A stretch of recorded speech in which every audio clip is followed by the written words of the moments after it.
I thought I was buying my daughter her freedom with 100 acres of Virginia soil, but when I found her trembling in the stable, surrounded by silence instead of joy, I knew I had made a fatal error. A black pickup crunched up the gravel drive, and the driver smiled like a wolf at a feast. This was never a gift. It was the perfect bait, and I had just walked right into their mouth. My name is Lorraine McKenna, at 57 years old. I have spent more than half my life staring at spreadsheets for North Rail transit solutions, tracking phantom expenses and silent embezzlements.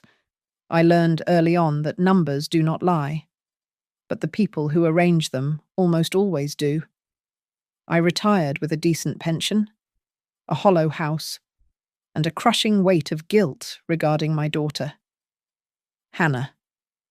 I had missed her childhood plays to audit shipping manifests, so I tried to buy my way back into her heart with a deed to 100 acres of rolling pasture outside Brackenridge, Virginia.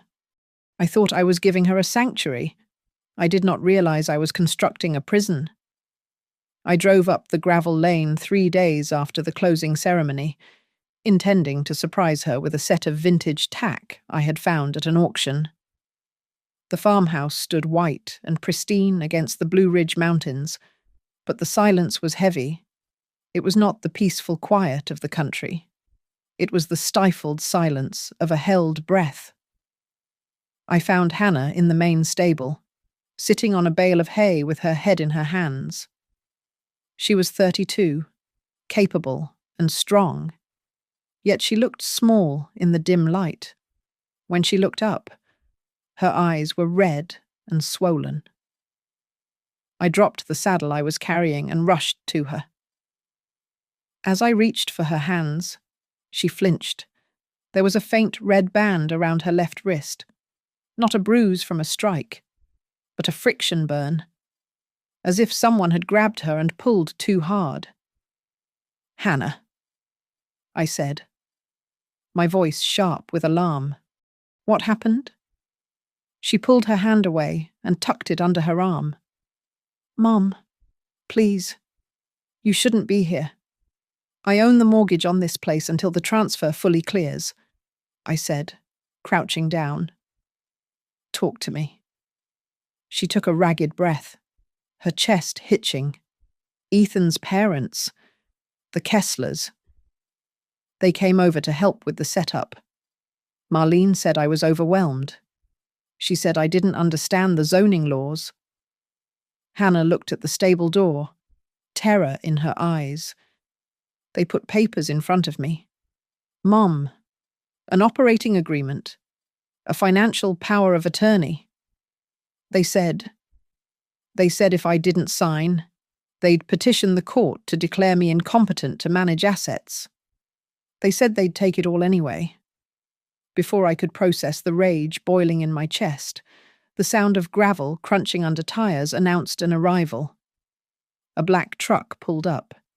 Ethan Kessler stepped out first. He was my son-in-law, a man I had always thought of as mild-mannered, perhaps a bit passive. But as he walked toward us, his eyes darted nervously back to the passenger seat where his mother, Marlene Kessler, was descending like a queen visiting her subjects. Ethan forced a smile that did not reach his eyes. "Lorraine, we didn't expect you. I can see that," I replied, standing up and brushing the straw from my knees. Marlene approached, wearing a cashmere sweater that looked out of place in a working barn. She bypassed me and placed a hand on Hannah's shoulder. I watched Hannah stiffen. "We were just discussing dinner," Marlene said smoothly. Her voice was syrup poured over broken glass. "Hannah has had such a hard week. She is so sensitive to the stress of ownership. We are just trying to make sure she doesn't drown." Dinner that evening was a masterclass in hostility disguised as hospitality. We sat at the long oak table in the farmhouse I had paid for.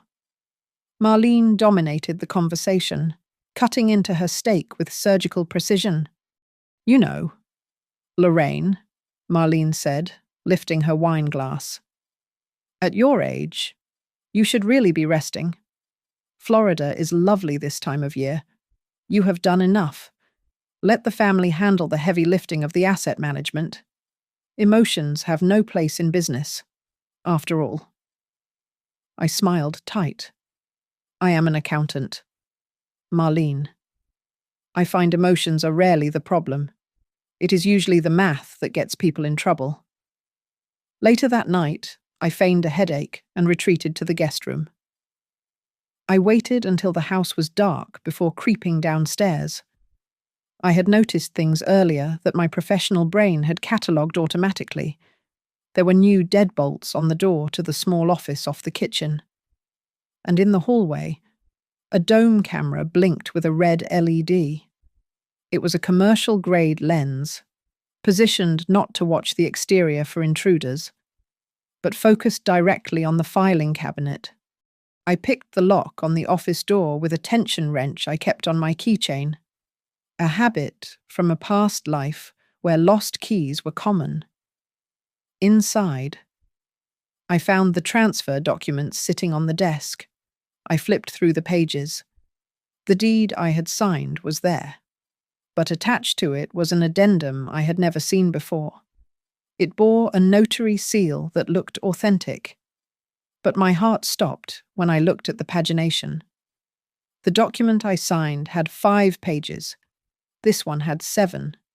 2 extra sheets had been slipped into the middle, detailing a right of use for something called the Kessler Trust. I ran my thumb over the staple. It had been removed and reinserted into the same holes. They were not just bullying my daughter. They were rewriting the history of the transaction itself. The next morning, I decided to play the part they expected of me. I put on a soft cardigan and made a pot of coffee, waiting for Marlene to descend from the guest suite she had claimed as her own. When she entered the kitchen, I poured her a cup and smiled a fragile, tired smile. "Marlene," I said, keeping my voice light. I was thinking, since I am here, maybe I could help organize the initial expenses for Hannah, just to set up a basic ledger. I know how tedious bookkeeping can be. Marlene paused with her mug halfway to her mouth. Her eyes narrowed just a fraction before she masked it with a pitying look. "Oh, Lorraine. That is sweet. But we have already retained a firm to handle the complexities. You know how messy family can get when money is involved. We want to protect Hannah from that." "Of course," I said, sipping my coffee. "Protect her." I walked out to the perimeter fence to clear my head. A man in a faded denim jacket was repairing a section of the split rail fence near the road. He introduced himself as Calvin Price. He had a weathered face and hands that looked like they had worked this earth for 40 years. "Nice to see an owner actually walking the land," Calvin said, twisting a wire. "Been a parade of suits out here for the last 2 weeks. I thought maybe you were selling out to a developer before you even moved in." My stomach tightened. "Suits. Who were they didn't say," Calvin replied, spitting on the ground. But they weren't looking at the view. They were measuring lasers, tripods. Spent a lot of time down by the creek bed. They acted like they owned the place already. I thanked him and hurried back to the house. The anxiety in my gut was turning into a cold, hard knot. I waited until Ethan and Marlene went into town for supplies, leaving Hannah napping upstairs.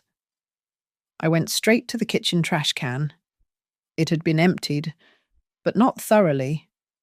At the bottom, under a wet coffee filter, I found a crumpled envelope. I smoothed it out on the counter. The return address was Barton and Weil LLP.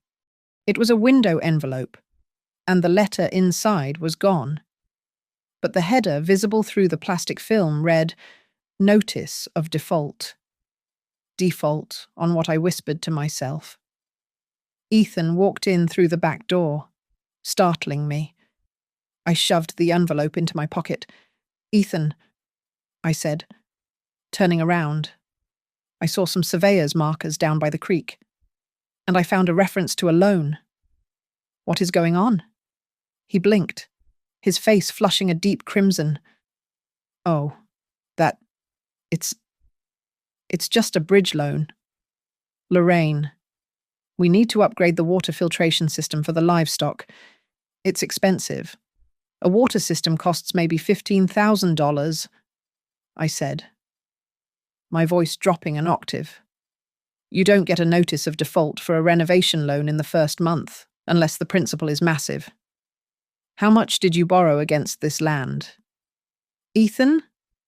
It's complicated, he stammered, looking at the floor. Mom says. She says you wouldn't understand the leverage. I pushed past him and went to the old study. The previous owner had left a heavy oak desk that was too big to move.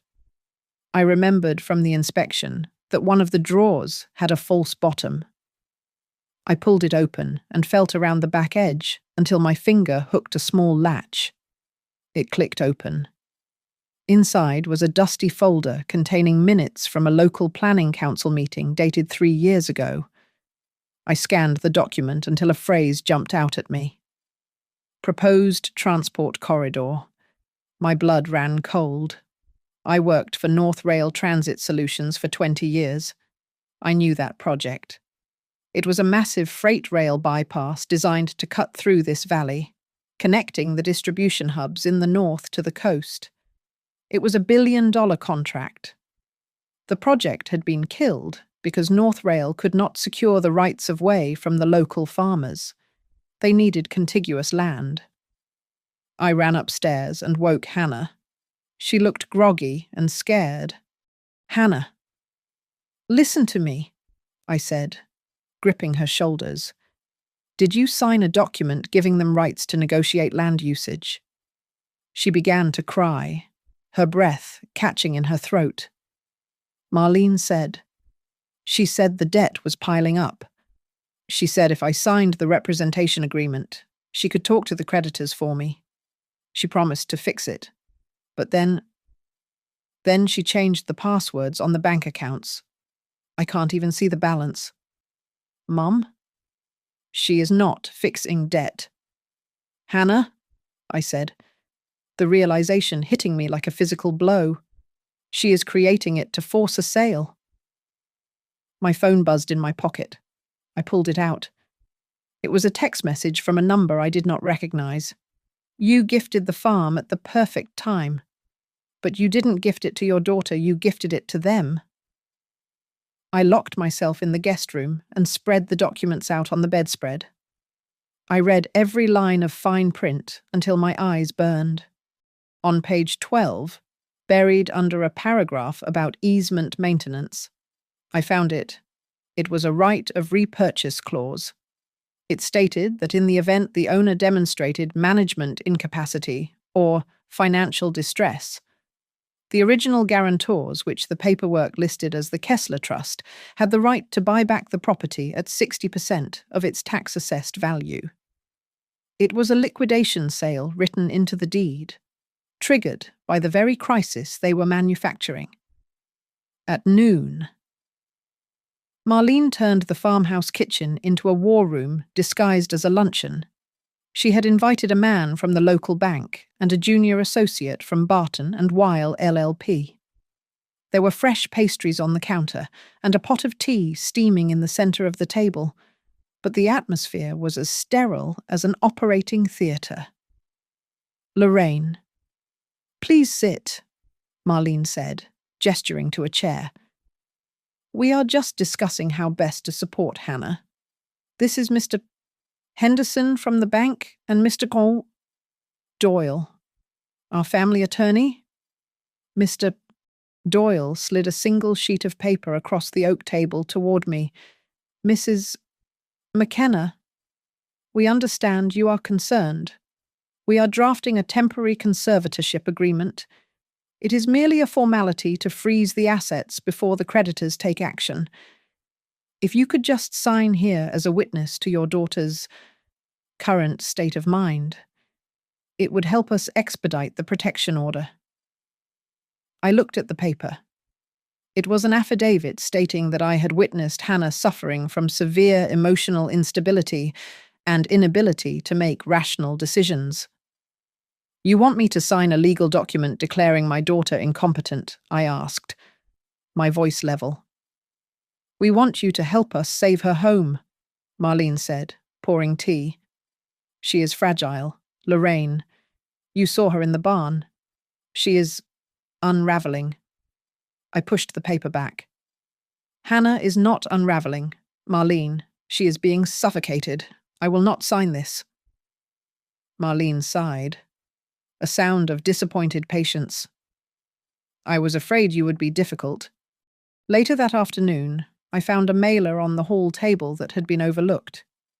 It was an appointment reminder card from a psychiatric clinic in Richmond for next Tuesday at 2 o'clock. The patient name was Hannah McKenna. I went to Hannah's room and asked her about it. She stared at the card blankly. She had never heard of the doctor, and she had certainly not made the appointment. Someone had booked it for her, creating a paper trail of mental illness before she even stepped foot in the office. I went out to the porch to breathe. Ethan followed me, closing the screen door quietly behind him. He looked pale. Lorraine, please, he whispered, looking back at the house.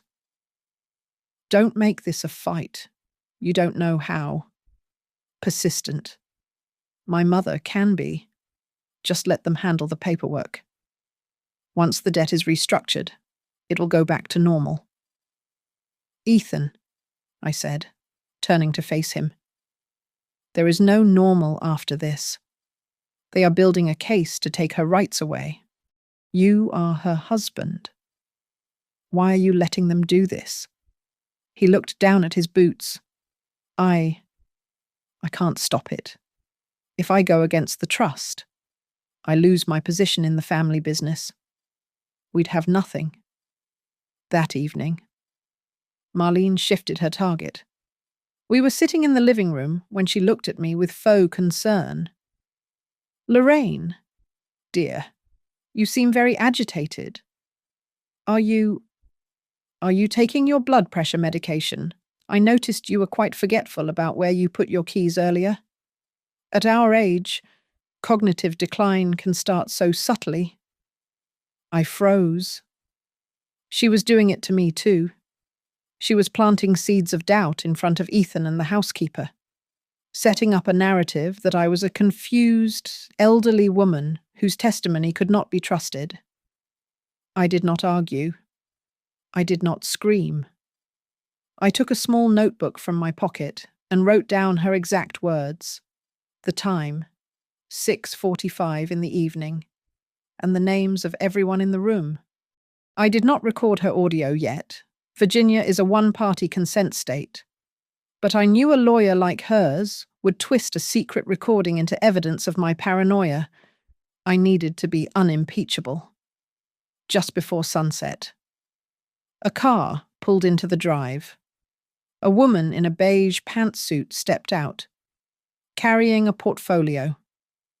Marlene went to the door to greet her. This is our real estate specialist, Marlene announced as she brought the woman into the foyer. She is here to appraise the land value for the bank restructuring. The woman smiled politely and extended a hand. Nice to meet you. I'm Sarah Jenkins. I looked at her face, and the air left my lungs. Her name was not Sarah Jenkins. 3 years ago, she was a junior logistics coordinator at North Rail Transit Solutions. I had seen her in the cafeteria. I had processed her travel reimbursements for site visits to this very county. She was not here to appraise a farm. She was here to secure a corridor for a freight line that was supposed to be dead. The farm was not just a family asset they wanted to steal. It was the missing puzzle piece in a multi-million-dollar industrial deal. And my daughter was the only thing standing in their way. The morning mist clung to the valleys like wet wool, obscuring the house from the tree line. I met Calvin Price by the old creek bed, my boots sinking into the mud. He was holding a metal detector, but he didn't need it for what he wanted to show me. He kicked away a pile of dead leaves to reveal a fresh survey stake driven deep into the soft earth. It was topped with orange plastic, and stamped on the side was a code NR404B. They put these in 2 days ago, Calvin said, leaning on his shovel. This ain't a property line marker, Mrs. McKenna. This is a grading marker. They're planning to level this hill. I knelt down and brushed the dirt from the code. I knew that sequence. In the North Rail filing system, NR meant North Rail, and the 4 Series designated heavy freight infrastructure. They aren't just looking, I said, standing up. They are already building. I went back to the house and pulled Hannah aside while Marlene was on a conference call in the dining room. Hannah was pale, her hands trembling as she led me out the back door toward the Western equipment shed. Marlene told me this building was unsafe, Hannah whispered, looking back at the house. She said the roof was collapsing and I was forbidden to enter. The door was secured with a heavy padlock, but the hasp was screwed into rotting wood. I used a pry bar from the garden bench and popped the screws loose with a wet crunch. We stepped inside. The roof was perfectly fine. The space, however, had been converted into a field office. There were folding tables covered in maps, geological surveys, and a printer that hummed in standby mode. I started sifting through the papers. I found a document titled Temporary Lease for Mineral Extraction. It authorized a company called Blue Aster Holdings to strip mine the creek bed for gravel and limestone. I flipped to the last page. There was a signature at the bottom. Hannah McKenna? I didn't sign this, Hannah said, her voice rising in panic. Mom. I swear, I never saw this paper. I looked closely at the ink. It was a terrifyingly good forgery, capturing the slight loop in her H perfectly.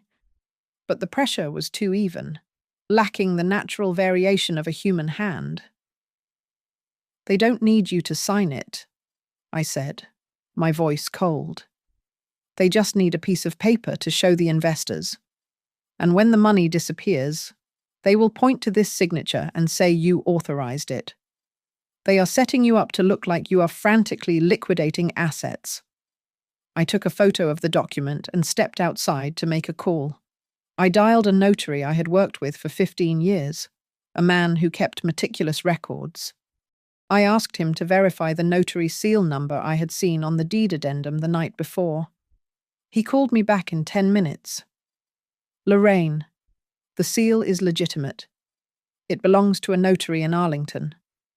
But I checked the state registry logs. That notary reported his stamp stolen on November 12th. The date on your document is November 14th. It clicked. The forgery. The rush. The pressure. Marlene wasn't just greedy. She was desperate. She was on a deadline. I went back into the shed and dug through the trash bin under the table. I found a printout of an email chain with the subject line, Council Meeting Countdown. One email read, "We need clear title by the 28th. Initiate quiet acquisition protocol immediately. No holdouts allowed." The 28th was 4 days away. That was the date of the state council meeting where the transport corridor would be voted on. They needed to present a unified block of land to the state to get the contract approved. If Hannah still owned the farm, or if the title was in dispute, their billion-dollar proposal would collapse. I walked back to Hannah, who was staring at the forged lease with horror. "They are running out of time," I said. "That is why they are so aggressive. They need to break you before Tuesday." Hannah looked up at me, tears streaming down her face. She grabbed my arm, her grip painful. "Mum? There's something else," she stammered, her breath coming in short gasps. Marlene told me. She told me that if I tried to fight the conservatorship, she would show these papers to the police. She said since everything is in my name, I'm the one who committed fraud. She said she'd testify that I was stealing money from the family trust and faking contracts to cover it up. She said I'd go to prison. I looked at the terror in my daughter's eyes and felt a calm, icy rage settle over me. They had terrified her into silence by weaponizing her own innocence. "She is bluffing," I said quietly. "And we are going to call it." I decided that evening to surrender. At least, that is what I wanted Marlene to believe. I walked into the kitchen where she was reviewing a stack of invoices with a red pen, her posture rigid and commanding. I poured myself a glass of water, letting my hand shake just enough to be noticeable. "Marlene," I said, keeping my voice low and defeated. "I have been looking at the numbers Ethan showed me. You are right. The debt is overwhelming.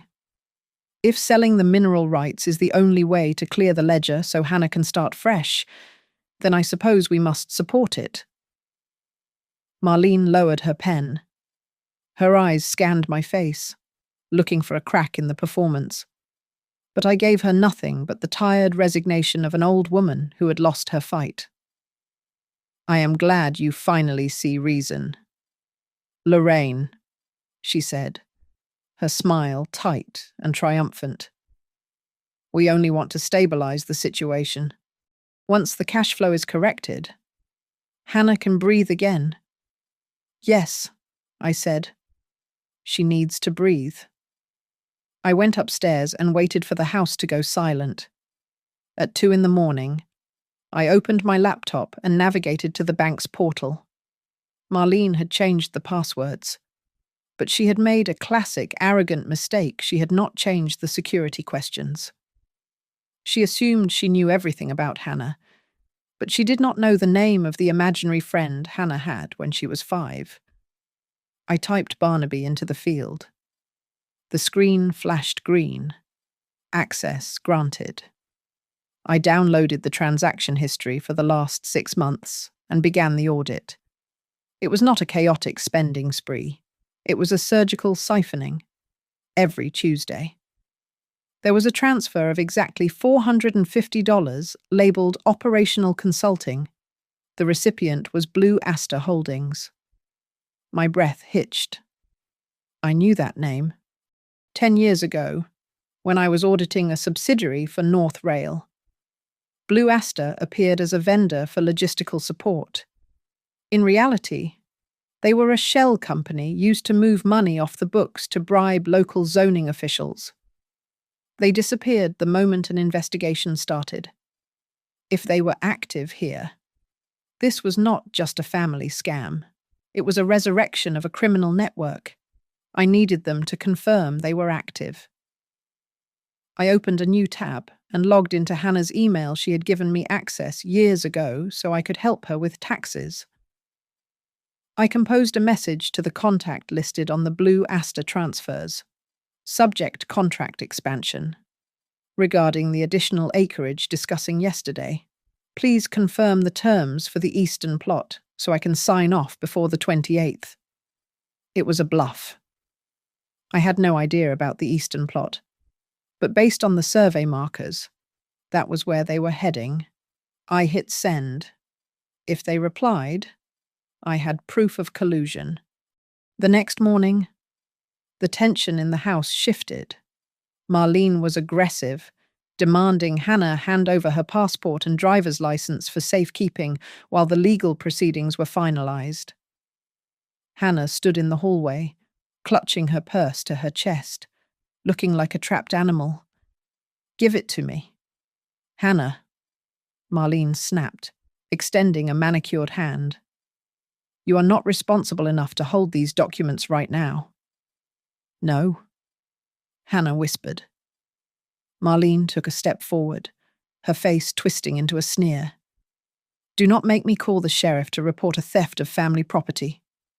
Suddenly, Ethan stepped between them. He was shaking, his face pale, but he held his ground.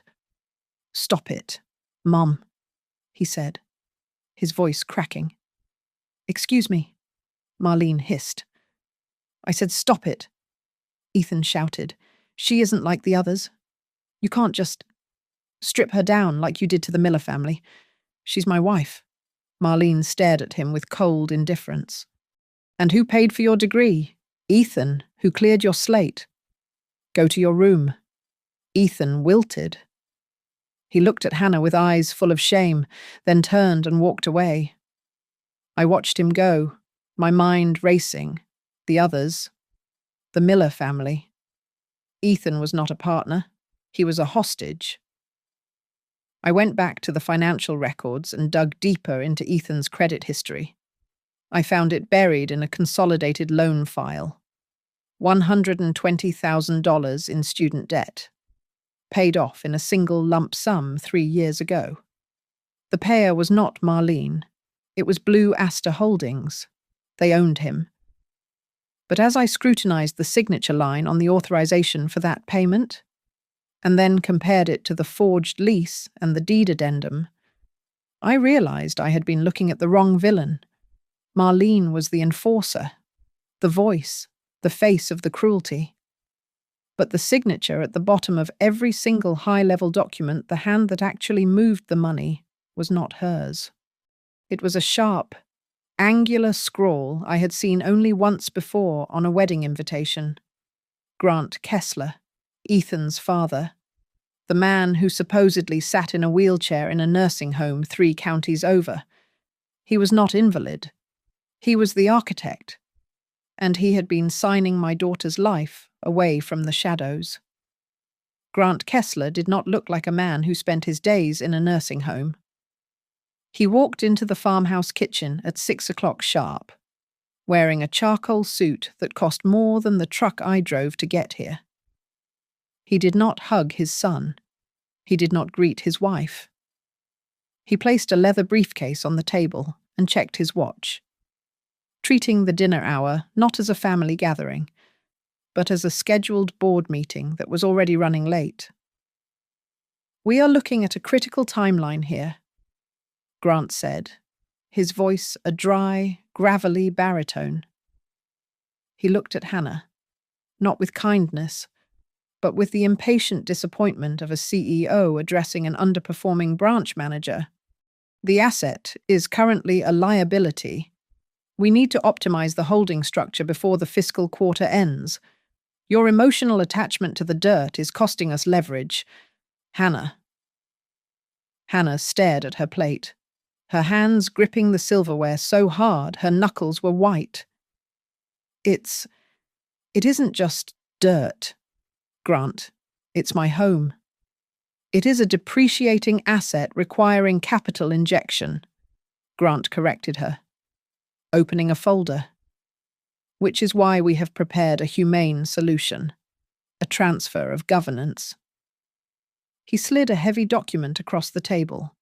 It was titled the Kessler Family Trust Management Agreement. "We take the burden off your shoulders," Grant continued, uncapping a fountain pen. "You sign the title over to the trust. We handle the taxes, the maintenance, and the legal exposures. In exchange, you receive a monthly stipend of $2,000. You stay in the house as a tenant. You get to play farmer without the risk. It is generous." I reached out and pulled the document toward me before Hannah could touch it. Grant's eyes snapped to mine, cold and reptilian.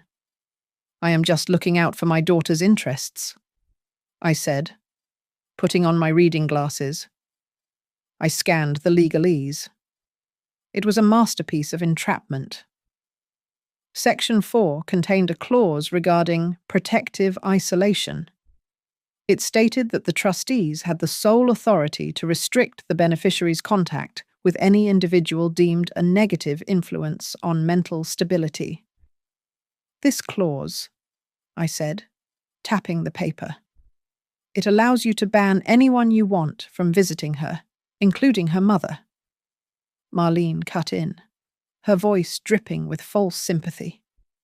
Lorraine, be reasonable. Hannah has been showing signs of severe stress. We are worried. In fact, we believe it is necessary to have a formal evaluation. We have scheduled a competency assessment for her next week. If she is found unfit, Grant added, leaning back. The court will appoint a guardian regardless of what she signs today. We are offering her dignity. Don't let your ego ruin that for her. They were boxing her in. If she refused to sign, they would use the doctors to declare her incompetent. If she signed, she voluntarily handed them the keys to her prison. I took a slow sip of water. I needed to buy time, and I needed to rattle them. I understand the need for legal clarity, I said, keeping my voice dangerously calm. That is actually why I made a phone call this morning. Since I gifted this property, I wanted to ensure the transfer didn't trigger a gift tax audit. I have a meeting with a specialized tax investigator in Richmond on Monday. I would hate for him to find any irregularities in the deed history. For the first time, Grant stopped moving. His hand hovered over his water glass. The word investigator had done its work. That seems unnecessary, Grant said, his voice tight. We have our own counsel. Second opinions are always safer, I replied with a smile. Under the table, I felt a hand brush against my knee. Hannah slipped a wad of paper into my lap. I waited until the dishes were being cleared to excuse myself to the restroom. I locked the door and unfolded the papers. They were torn scraps, retrieved from a shredder bin. It was an invoice from a private investigation firm in D.C., billed to Marlene Kessler. The service description read, Background Vulnerability Assessment, McKenna Family. I flipped to the second scrap, and my blood froze. It was a draft of a medical summary, but it was not for Hannah. It was for me. Subject, Lorraine McKenna. History of episodic confusion, aggressive outbursts, and suspected early-onset cognitive decline. They had not just planned to paint Hannah as crazy. They had fabricated a medical history for me as well. They were going to discredit my testimony by claiming I was a senile old woman who didn't know what day it was. I looked at myself in the mirror. I was not just fighting for a farm anymore. I was fighting for my sanity and for my life.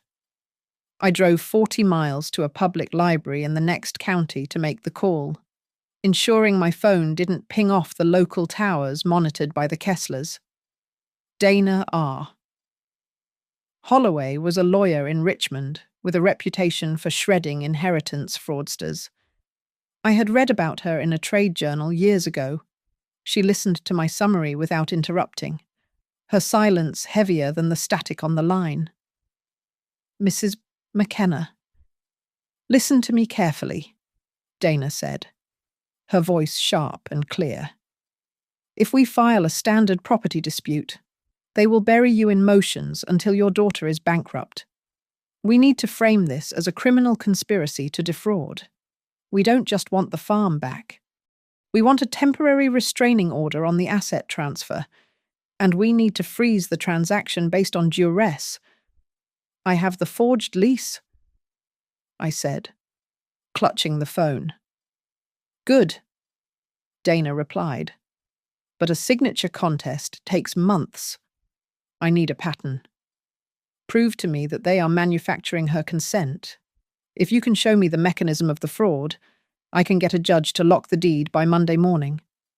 I returned to the farm with a mission. It was a heist. But instead of stealing gold, we were stealing back the truth. Hannah and I turned her bedroom into an evidence locker. We lined up the bank statements, the appointment card for the psychiatrist she never called, and the photos of the survey stakes. I went down to the fence line to meet Calvin Price. He handed me a USB drive, looking over his shoulder at the main road. I checked my game cameras. Calvin said, spitting tobacco juice onto the grass. I got 'em. 3 nights ago. Black SUVs with government plates, and that blue Aster truck. They aren't just looking, Lorraine. They're moving equipment in and out. No violence, but it ain't right. Back inside, I decided to set a trap. I needed to know who was actually pulling the strings on the paperwork. I drafted a document on my laptop titled Proposed Partnership Agreement. It looked like a capitulation, a peace offering from me to Grant Kessler. But inside the file, I embedded a tracking pixel and enabled full metadata history. I emailed it to Marlene's address with a note, I think this might solve our differences. Please review. If they opened it and edited it, the file would record the user credentials of the machine that made the changes. I just had to wait. While I waited, I found a folded piece of notebook paper under my bedroom door. It contained a string of characters, Kessler guest 99. I looked down the hall. Ethan was walking into the master bedroom, his head lowered. He had given me the Wi-Fi password for the secure network they used for business. I logged in and immediately accessed the network printer's history log. My accountant's heart hammered against my ribs. There were print jobs listed for power of attorney and medical release form. The timestamps were damning. They were printed on Tuesday at 10 in the morning and Thursday at 2 in the afternoon. I pulled up the grocery receipts Hannah had saved. On Tuesday at 10, she was buying milk at the market. On Thursday at 2, she was at the vet with the barn cat. They were printing legal documents requiring her presence while she was miles away. Then my laptop pinged. The partnership agreement had been opened and saved. I right-clicked the returned file and opened the Properties tab. I looked at the author and last modified by fields. I expected to see Marlene's name, or perhaps their local lawyer, Mr. Doyle. The author field read Vanguard Legal Group, Washington, D.C. Infrastructure Division. I sat back, the air leaving my lungs. This was not a local land grab. This was federal. The people drafting these documents were high-powered corporate attorneys who handled eminent domain cases for the government. Grant Kessler wasn't just a greedy father-in-law. He was a frontman for a massive infrastructure project that went all the way to the state capitol. Mom, Hannah asked, standing in the doorway. What is it? They aren't just trying to steal the farm, I said, turning the screen to show her. They are trying to clear the board for a state contract, and the vote for that contract is on the 28th. That was the key. We didn't need to fight them in a small-town civil court where they owned the judge. We needed to blow the whole thing up on the one day they couldn't hide. We aren't going to sue them yet, I said, closing the laptop with a snap. We are going to let them think they have won. And then we are going to walk into that state council meeting and drop a bomb right in the middle of their vote. The phone rang at 8 in the morning. It was Grant Kessler. He did not waste time with pleasantries. He knew we had lawyered up, though he did not say it outright. Instead, he suggested a meeting to find a middle ground at the Blue Aster offices in Ashford, Virginia. He called it a peace summit. I knew it was an ambush. I did not go alone. I brought Dana Holloway. introducing her simply as my tax consultant. I had also emailed a full encrypted backup of every photo and document we had collected to a secure cloud server, just in case we never made it back to the farm. The Blue Aster office was a suite of glass and chrome on the top floor of a building that looked down on the struggling main street. Grant sat at the head of a mahogany table, looking every inch the benevolent patriarch.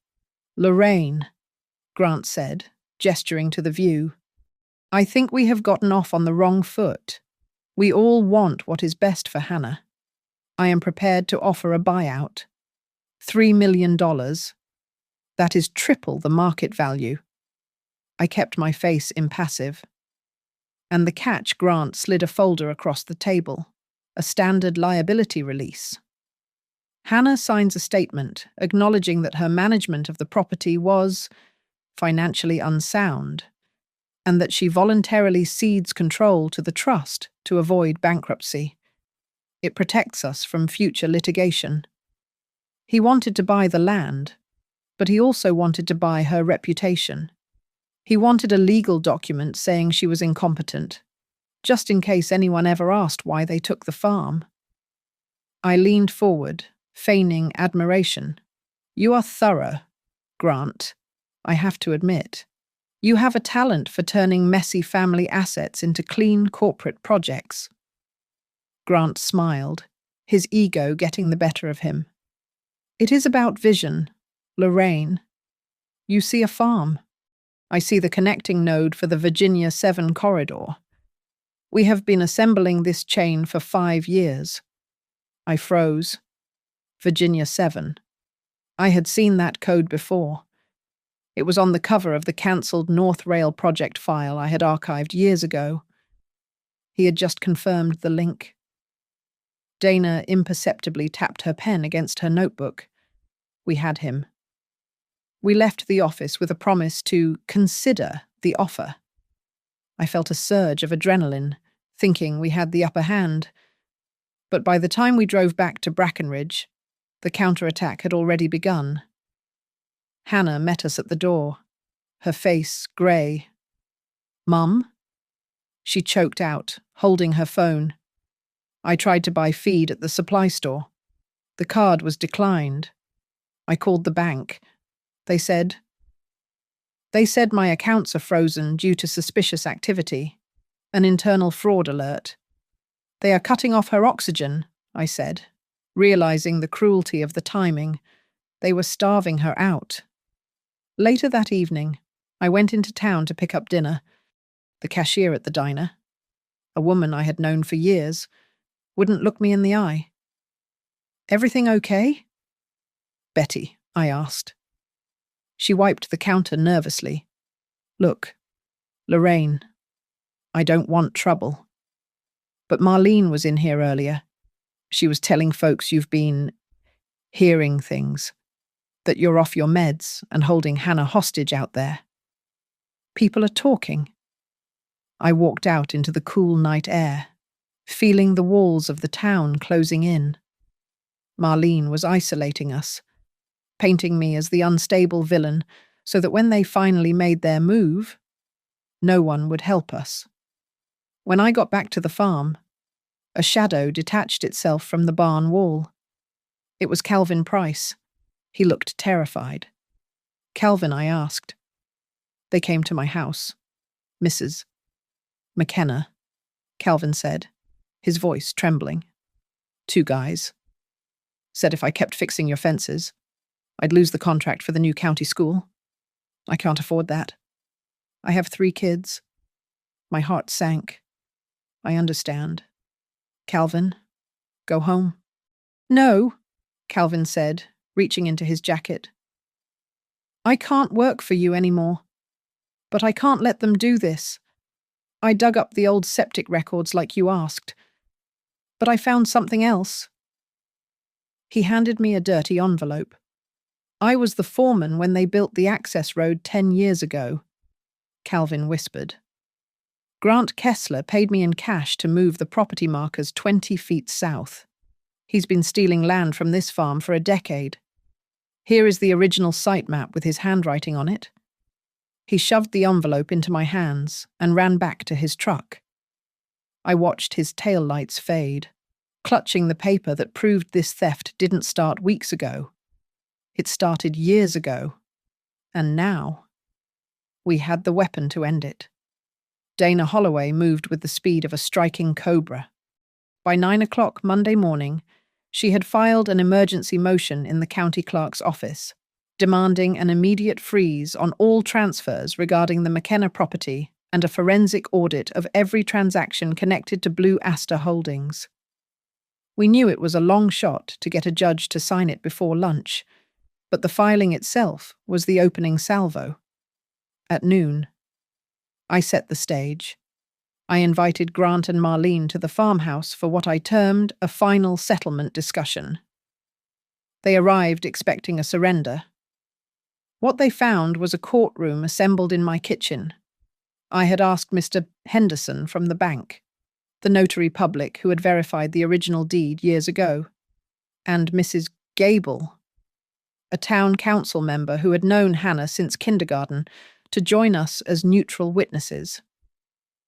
Grant stopped at the threshold, his face tightening. This is a private family matter. Lorraine, these people do not need to be here. Transparency is the best policy for a partnership, I said, gesturing to the table. Please, sit. I laid the documents out on the oak table. I started with the deed addendum.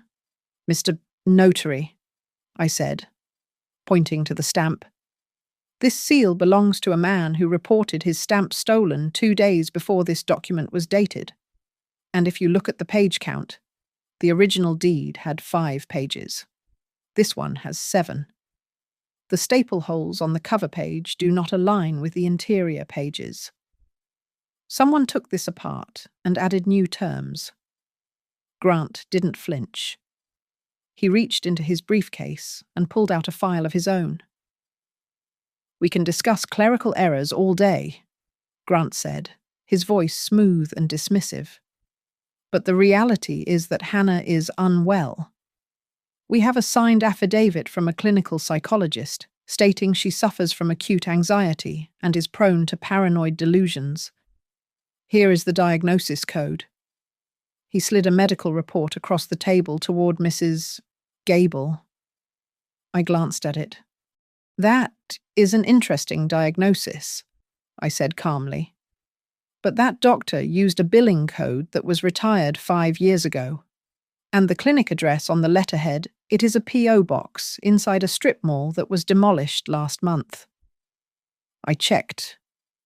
Grant's jaw worked, a muscle jumping in his cheek. He opened his mouth to pivot, to threaten, to bully.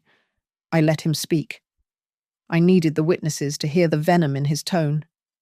You are grasping at straws, Lorraine, Grant sneered, leaning over the table. We have the power of attorney. We have the rights. If you push this, we will have Hannah committed for her own safety. We will bury you in legal fees until you are living in your car. The room went deadly silent. The threat hung in the air, ugly and undeniable. Then, a chair scraped against the floor. Ethan stood up. He was shaking so hard the table vibrated. Stop, Ethan whispered. Sit down. Ethan? Marlene snapped without looking at him. I said stop. Ethan shouted, his voice cracking. Tears streamed down his face. He looked at Hannah, who was shrinking into her chair. I can't do this anymore. I'm sorry. Hannah, I'm so sorry. He reached into his pocket and pulled out his phone. He unlocked it and slid it to the center of the table. Read the email from last Friday. Ethan said, sobbing. Dad sent it. It says, apply maximum pressure. Threaten to leave her if she doesn't sign. We need the land for the corridor vote. I owe them money. They bought my debt. I was so scared. Marlene stood up, her face a mask of fury. He is hysterical. Lorraine has been manipulating him just like she manipulates her daughter. This is ridiculous. Look at the authorization forms. Hannah signed them.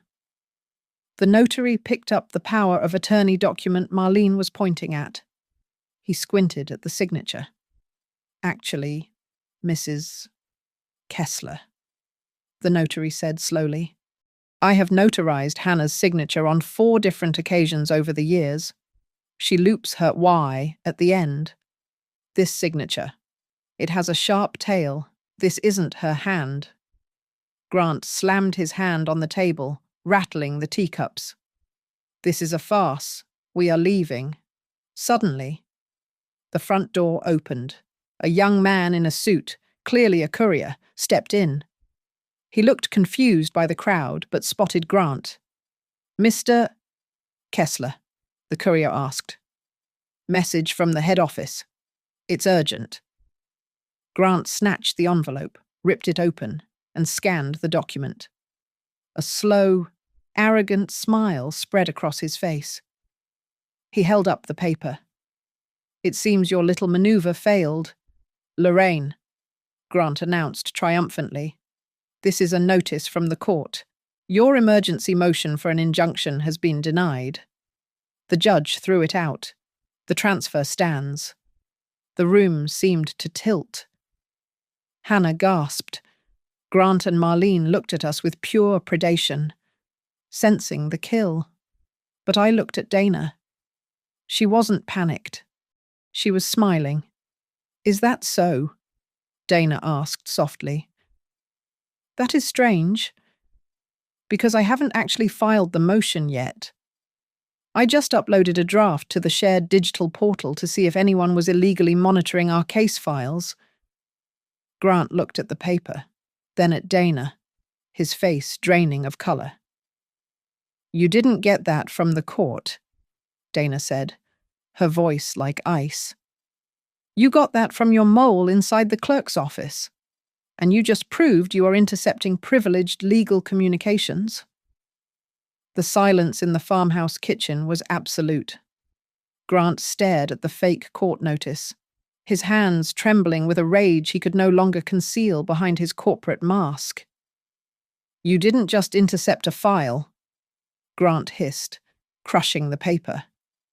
You interfered with a federal infrastructure project. No. Grant. I said. Standing tall. I reported one. While you were monitoring the court docket for a lawsuit I never filed, I sent the metadata from your little printing session, along with the forged mineral lease, to the State Ethics Committee and the Attorney General's Financial Crimes Division. I didn't sue you. I turned you in. 2 days later, on the 28th. The State Council meeting was packed. Grant stood at the podium, projecting confidence as he presented the Virginia 7 corridor proposal. He spoke of progress and clean titles. Then, the chairman called for public comment. I walked to the microphone. My name is Lorraine McKenna, I said, my voice echoing in the hall. I am the owner of the key parcel in this proposal, and I am here to submit evidence that the consent for this land was obtained through extortion, elder abuse, and forgery. I watched the color drain from Grant's face. The chairman looked at the file I had submitted, then at Grant. Mr. Kessler, the chairman said, his tone icy. We have received a sworn affidavit from a whistleblower inside your partner firm, Blue Aster Holdings. In light of these allegations of bribery and title fraud, the council is voting to suspend the corridor project indefinitely. The gavel came down like a gunshot. In the chaos that followed, Marlene lost her composure completely. She was pacing near the press gallery, frantically dialing her phone. She was so flustered she hit the speakerphone button instead of the earpiece.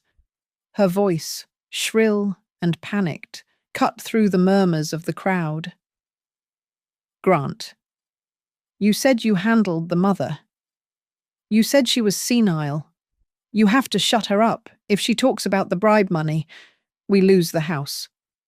Make that girl sign the papers, or I will. She realized too late that the room had gone quiet. Dozens of people, including the local reporter, were staring at her. She had just broadcast her own guilt to the entire town. Ethan stepped forward then. He didn't look at his mother. He looked at the police officer standing by the door. I need to file for an emergency protective order, Ethan said, his voice steady for the first time in years. For my wife, Hannah Kessler, and I am willing to testify regarding the coercion of her signature. Outside the courthouse, as the Kesslers were surrounded by legal aides trying to salvage the wreckage, I pulled Hannah aside. I pointed to a woman standing by a grey sedan. It was Sarah Jenkins, the woman who had posed as the real estate appraiser. She wasn't working for them. Hannah, I explained. She was working with me. She used to be a junior analyst at North Rail. When she realized Blue Aster was laundering money again, she reached out. That appraisal was her way of getting the internal documents we needed to bury them. The fallout was swift and brutal. Grant was indicted for perjury and wire fraud. The bank, terrified of the bad publicity, immediately unfroze Hannah's accounts and issued a formal apology, stating the fraud alert had been baseless. Marlene, once the queen of the local social circuit, was now a pariah, shunned by the very neighbours she had tried to turn against me. A week later, the farm was quiet. The survey stakes were gone, pulled up by Calvin Price himself. I sat with Hannah on the porch swing. I took the heavy iron key to the front gate out of my pocket. I had held on to it since the day I bought the place, thinking I needed to protect my investment. I placed the key in Hannah's hand. I bought this place because I felt guilty for not being there when you grew up, I said softly. I thought I could buy your happiness, but I almost bought your destruction. They targeted you because they knew I used to work in logistics. They thought they could use you as a pawn to force me to negotiate a land deal. I am so sorry. Hannah closed her fingers around the cold metal. She didn't pull away. You didn't just buy a farm. Mum, she said, looking out at the green pastures that were finally, truly hers. You bought a war, and you won. No, I corrected her. We won. I stood up to leave, watching her sit tall in her own home. No longer trembling, no longer afraid. Cannot need them to recognize you, I said, kissing her forehead. Just need them to never be able to touch your life again. Thanks for listening to this story. If you enjoyed seeing justice served cold, drop a comment below and let me know where you're tuning in from. I'd love to hear your thoughts on how Lorraine handled that snake pit. Don't forget to subscribe to the Nora Revenge Stories channel, smash that like button, and hit the hype button to help this story reach even more people.